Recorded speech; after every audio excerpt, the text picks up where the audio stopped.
More 4GG Terran vs. Zerg. Sorry, not sorry. 4GG in the top left of Deja Vu. His opponent definitely plays a lot. He's like a lower S rank Zerg player, it looks like. I don't really know the guy. So this is not like a top amateur type guy. He's going to be a little bit of a lower level than, for instance, our last couple games. But still like an S rank type of guy. So we'll see what this is going to look like. I'm looking, because the thing is, it doesn't have to be the best player in the world, okay? Like, you can just, the thing is, for instance, his Spire will be at the same time. His Mutas will be at the same time. His Sunken will be at the same time. He might make a few decisions that are a little bit off, being a lower S-rank Zerg. Maybe his Mutalist Micro is slightly less good. But we can look at what 4GG is doing and evaluate it and take those things into consideration, right? So that's, I am so, it is blowing my mind seeing what 4GG is attempting. And I just don't know if it's trash or it's good or it's middle or what it is. This is one of the biggest anomalies that I've seen, like watching these games. It just popped in my head. It reminds me of watching a pro gamer in StarCraft 2 known as Patience. He was a Protoss player in Korea. And his, like, this is the same feeling where I'm like, wait, is this good or is this bad? And I ended up doing a gigantic deep dive into all of his games and figuring out what the hell he was doing, because he was winning way more than it looked like he should. It looked like he was bad at everything. And it turned out there was one fundamental thing he was doing better than everyone else that was allowing him to win so many games. When, like, his micro was bad, his macro was bad, his decision-making was bad. The only thing he was doing was he was retaining his high-quality units better than every other Protoss in the world. And it was insane to find that out. So now I'm looking at 4GG where I'm like, wait, what is this? What are these strats? I just don't know. I don't know. Okay, anyways, he's done a wall, and this looks all pretty normal, pretty standard stuff. This is not the greatest wall. I probably would have put his second depot here, to be completely honest, because that makes it Zergling tight, and then you can just rally up here. So this has like 2 holes, and they pop out on the outside, which doesn't make me thrilled about it, but because his opponent, like, open hatch first, it's not like any of this matters that much.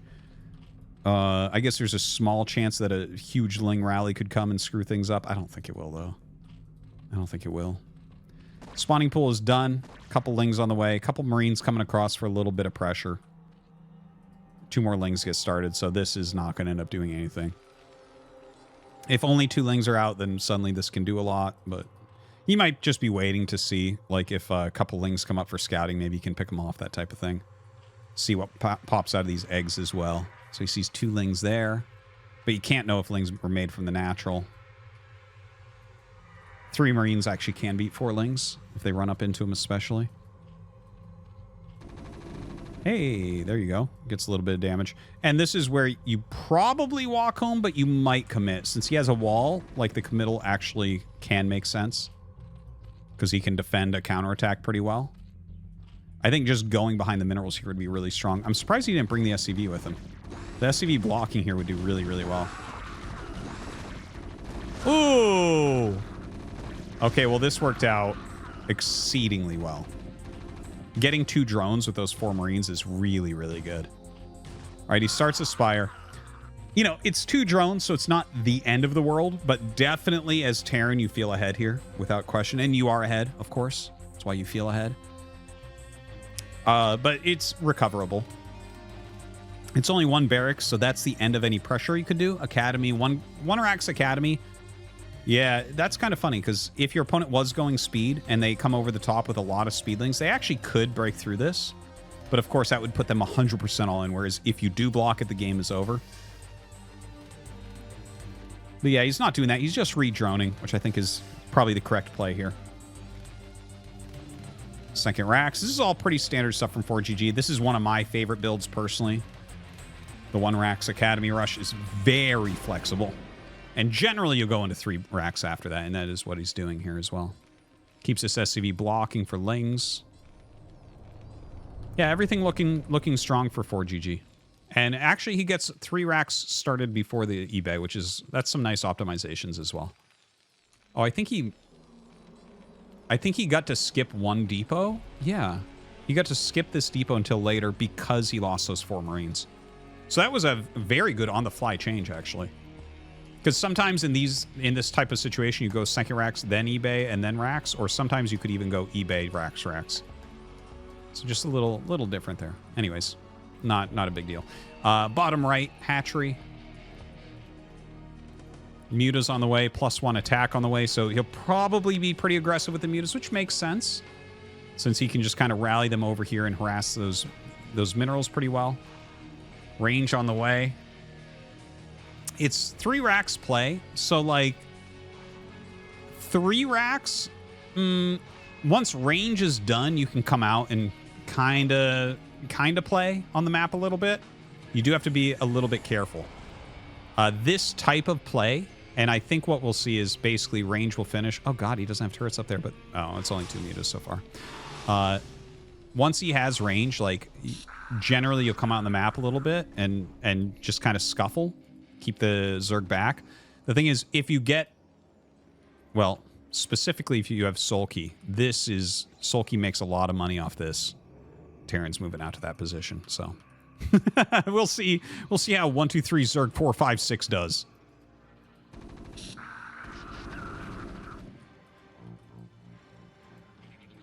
All right, 3 sunks on the way. Doesn't really have anything down there yet. He is low on drones right now. Okay, flies right through. Okay, he should be totally fine here. Hey, this might actually work out for a Zerg player pretty well. Is he gonna try it? It's 3 sunks. Like, if he targets really well, he can actually kill all 3 of these. This is actually dealing a lot of damage. Okay, so he's barely going to break through while taking a ton of damage over here. The mutas try to fly back. That's probably game, but he was taking a lot of damage. So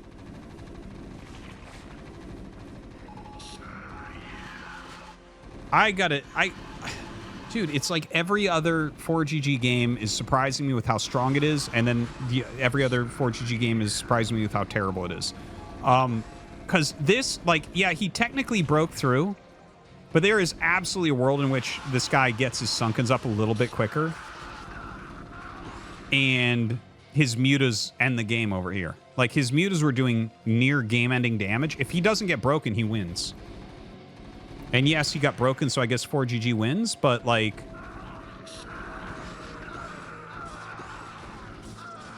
I mean, that was not a foregone conclusion here. That's for sure.